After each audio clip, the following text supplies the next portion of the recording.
Hey guys, గోవాలోని Panjim bus stand కి అయితే నేను చేరుకున్నాను. రెగ్యులర్ గా ఫ్లైట్ కి వస్తున్నాను కదా, కానీ సడన్ ట్రిప్ కావడంతో ఫ్లైట్ ఫేర్ ఎక్కువ చూపించింది. సో ఇంకా బస్ కి బుక్ చేసుకుని గోవాకి చేరుకున్నాను. వెరీ బ్యాడ్ ఎక్స్పీరియన్స్ అని చెప్పాలి. ఈ జర్నీ అయితే చాలా వరస్ట్ గా ఉంది. ఎందుకంటే ఈవినింగ్ 6 PM కి హైదరాబాద్ లో బస్ ఎక్కితే నెక్స్ట్ డే అరౌండ్ 12 PM కి గోవాలోని పాంజిమ్ కి తీసుకొచ్చాడు. చాలా అంటే చాలా వరస్ట్ గా చెప్పాలి నా ఈ జర్నీ. ఫస్ట్ టైం వచ్చే వాళ్ళకైతే థ్రిల్లింగ్ గా ఉంటుంది, బట్ నాకైతే చాలా వరస్ట్ అనిపించింది. నా బాడీ అంతా పులిసిపోయింది. ఇక పాంజిమ్ బస్ స్టాండ్ లోపలికి వస్తే బైక్స్ అండ్ కార్స్ రెంటల్ కి ఇచ్చే వాళ్ళైతే బస్ రాగానే మనం వెంట పడుతుంటారు. సో నేను అందులో ఒకరిని సెలెక్ట్ చేసుకొని వాడితో బేరం ఆడి మొత్తానికి అయితే ఒక బైక్ ని సెలెక్ట్ చేసుకున్నాను. సో వాడు నా బైక్ ఇవ్వడానికి బస్ స్టాండ్ బ్యాక్ సైడ్ ఉన్న వాళ్ళ ఆఫీస్ దగ్గరికి అయితే నన్ను తీసుకెళ్ళాడు. బైక్ రెంట్ కి తీసుకోవాలంటే కనుక ఖచ్చితంగా డ్రైవింగ్ లైసెన్స్ ఉండాల్సి ఉంటుంది. దీంతో పాటు ఒక ఆధార్ కార్డ్ అయితే must and shoot. Government ID proof ని వీళ్ళు తీసుకొని ఒరిజినల్ పెట్టుకుంటారు. సో యమహా ఫసినో నేను తీసుకున్నాను. దీనికి 400 రూపీస్ పర్ డే ఛార్జ్ చేశారు.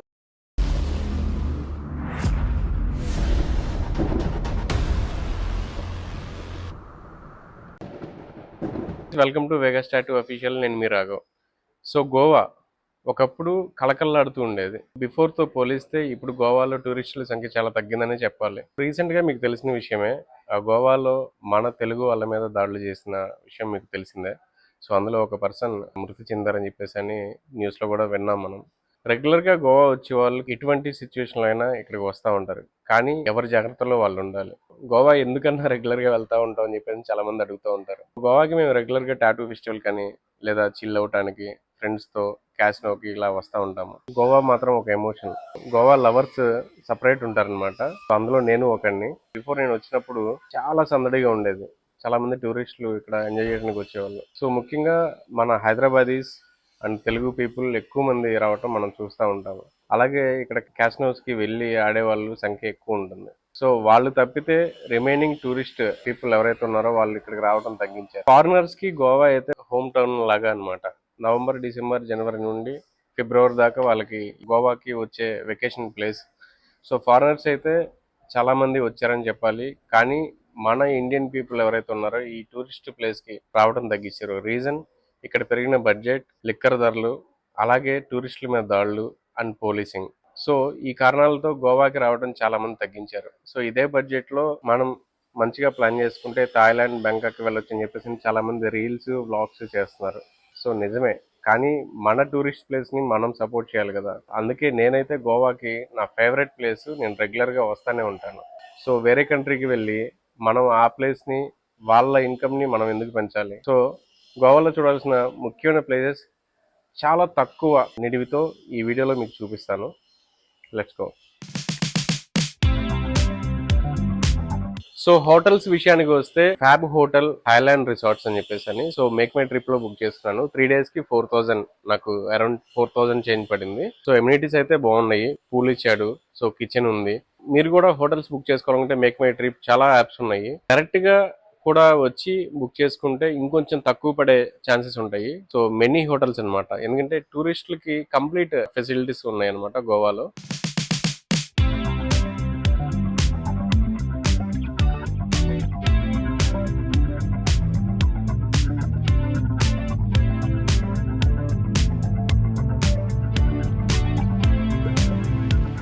సో అగోడా ఫోర్ట్ కి ఎంట్రీ అంటే ఇది 200. బిఫోర్ నేను వచ్చినప్పుడు 100 రూపీస్.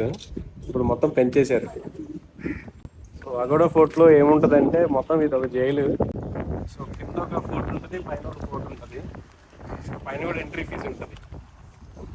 లోపల ఏముంటుంది ఆల్రెడీ మన యూట్యూబ్ ఛానల్లో వీడియో ఉంది, చూడండి. సో ఈ వీడియోలో కూడా చూపిస్తా fast forward.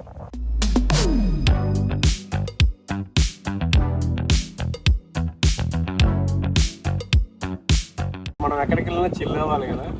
So Aguada fort అయితే ఏంటి, కండోలియం బీచ్ అయితే ఉంది, బాగా బీచ్ అయితే ఉంది. మనం అక్కడికి వెళ్ళినా షార్ట్ అవుట్ వేస్తే ముందు యాక్టివ్గా ఉంటాం, ట్రై చేద్దాం. ఈ రిబ్బన్ మాత్రం నాకు అసలు నచ్చలేదు, ఏదో ఉమెన్స్ డే రోజు పెట్టిన రిబ్బన్ లాగా ఉంది నాకు. అగోడా ఫోర్ట్లో ఈ ఎంట్రీ రిబ్బన్ మారిస్తే బాగుంటుంది. సో బిఫోర్ ఇక్కడ ఏమీ ఉండదు కాదు. సో టూరిస్టులు ఎక్కువ వస్తారని చెప్పేసి ఇక్కడ చిన్న రెస్టారెంట్ పెట్టి అగోడా ఫోర్ట్ జైలు దగ్గర ప్రశాంతంగా కూర్చొని మనం చిల్ అవ్వచ్చు అనమాట. సో దానికోసం 200 టికెట్స్ తీసుకుంటున్నారు. బట్ లోపల కూడా మ్యూజియం కూడా ఇది ఎక్స్టెండ్ చేశారంట, చూద్దాం ఒకసారి.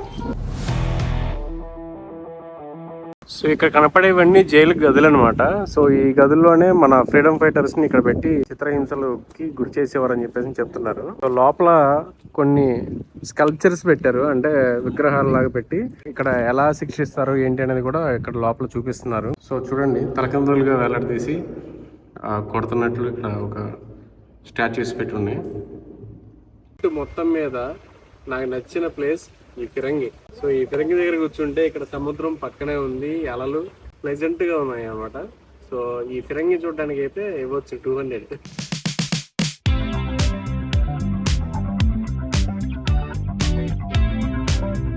పగోడా జైలుని చాలా అప్డేట్ చేశారని చెప్పొచ్చు. ఇండిపెండెన్స్ బిఫోర్ పోర్చుగీస్ వారితో మన ఫ్రీడమ్ ఫైటర్స్ చేసిన పోరాటానికి సంబంధించి కొన్ని యానిమేషన్స్ అండ్ గేమ్స్ రూపంలో డిజిటలైజేషన్ చేసి చాలా మంచిగా అరేంజ్ చేసి ఎక్స్ప్లెయిన్ చేశారు. నాకైతే చాలా బాగా అనిపించింది.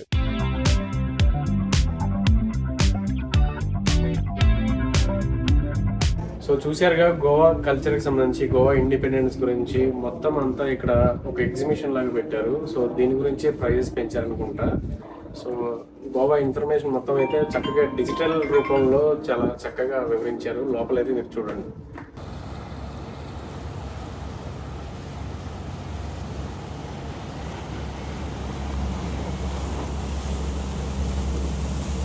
సో అంటే ఇప్పుడే చేపలు పెట్టినాయి, ఫ్రెష్ గా చేపలు పెట్టారు. ఇక్కడే సీ ఉంది, ఇవన్నీ చూడండి.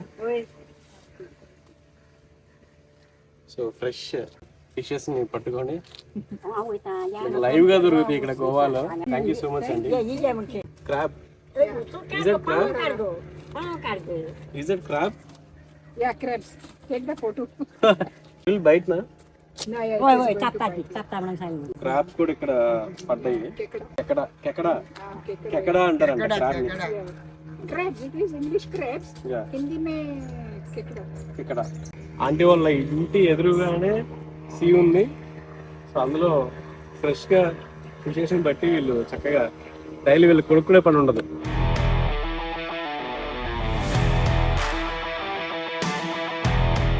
డే 1 లో Aguada fort, jail, local sightseeing తిరిగిన తర్వాత బాగా బీచ్ లోను ఒక ప్రీమియం పబ్ కి నేను వచ్చాను. బిఫోర్ నేను విజిట్ చేసినప్పుడు ఈ పబ్ చాలా అంటే చాలా రష్ గా ఉండేది. టూరిస్టుల పైన అటాక్ ఎఫెక్ట్ ఇక్కడ క్లియర్ గా కనిపించింది. చాలా సేపు పబ్ లో స్పెండ్ చేశాను. క్రౌడ్ రాకపోగా ఉన్న క్రౌడ్ కూడా ఎగ్జిట్ అవుతున్నారు. చివరికి నేనే మిగిలే.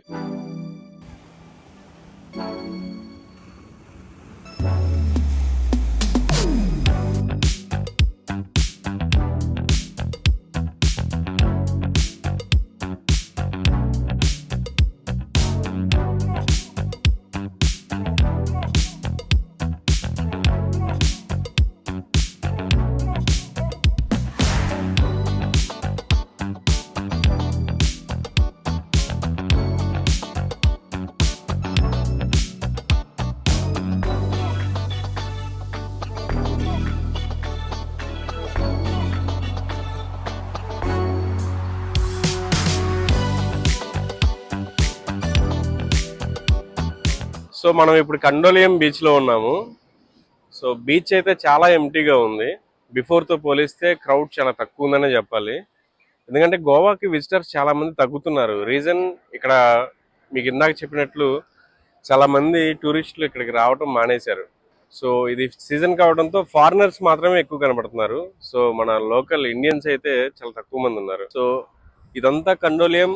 అటు చూస్తే ఆ చివరికి కాలింగట్ బీచ్ అండ్ నెక్స్ట్ బాగా బీచ్. ఈ బీచెస్ అన్ని ఒకే వేలో ఉంటాయి అన్నమాట. సో సరదాగా వాక్ చేసుకుంటా కండోలియం టు బాగా దాకా మనం వెళ్ళొచ్చు. సో అటువైపు నుండి ఇటువైపు కూడా రావచ్చు అనమాట. సో అండ్ వాటర్ స్పోర్ట్స్ కూడా చాలా తక్కువ ఉన్నాయి బిఫోర్ తో పోలిస్తే. చాలా మంది క్రౌడ్ ఉండేది.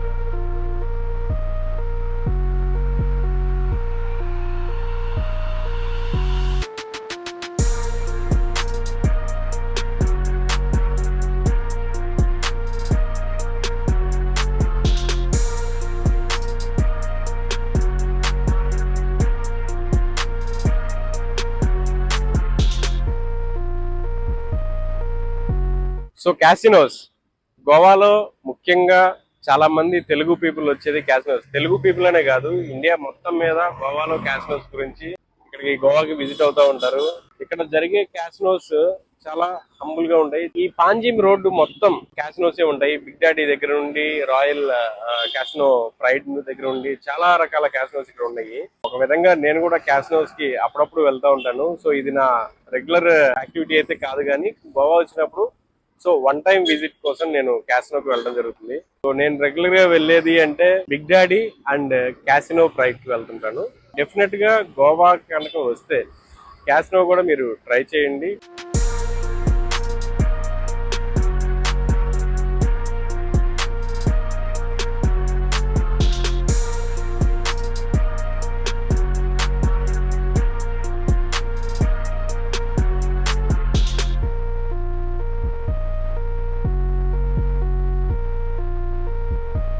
రెగ్యులర్ గా వెళ్లే వాళ్ళకి క్యాసినోస్ చాలా కామన్ థింగ్, కానీ ఫస్ట్ టైం విజిట్ చేసే వరకు ఒక మంచి ఎక్స్పీరియన్స్ గా మిగిలిపోతుంది. ఒక పెద్ద షిప్ లో రాయల్ అంబియన్స్ తో ఇక్కడ జరిగే గ్యాంబ్లింగే క్యాసినో. సరదాగా వెళ్ళాం, చూసాం, మరీను డబ్బు ఎక్కువైతే ఏదో టైం పాస్ కి కొన్ని గేమ్స్ ఆడాం, అంతవరకే ఉండాలి. ఎందుకంటే ఇక్కడ జూదం ఆడి సంపాదించిన వారికంటే రోడ్డు పైన పడ్డ వాళ్ళు చాలా ఎక్కువ. So be careful at casinos guys. Goa night life అంటే పబ్స్ లో తాగి ఎగరటం కాదు, నడుచుకుంటూ సరదాగా షాపింగ్ చేస్తూ నచ్చిన ప్లేస్ లో ఆగి అక్కడ రిలాక్స్ అయ్యి అక్కడ లోకల్ ఫుడ్ ని టేస్ట్ చేస్తూ నైట్ అంతా గడపటం. ఇవి నేను ఇక్కడికి వచ్చిన ఫారినర్స్ ని చూసి తెలుసుకున్నాను. కండోలియం, కాలింగెట్ రోడ్స్ మొత్తం వీళ్ళు చాలా హ్యాపీగా అటు ఇటు వాక్ చేస్తూ నైట్ మొత్తం చిల్ అవుతారు. కానీ మన ఇండియన్స్ మాత్రం ఏదో ఒక పబ్స్ లో దూరి అవుట్ అవుతారు. ఇలాంటి విషయాల్లో ఫారినర్స్ ని ఫాలో అవ్వాల్సిందే.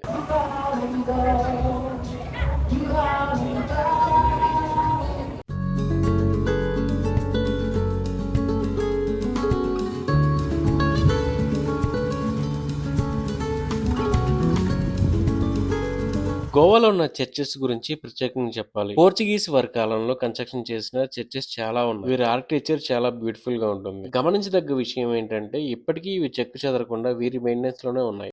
Don't push back. Don't push back. Don't push back.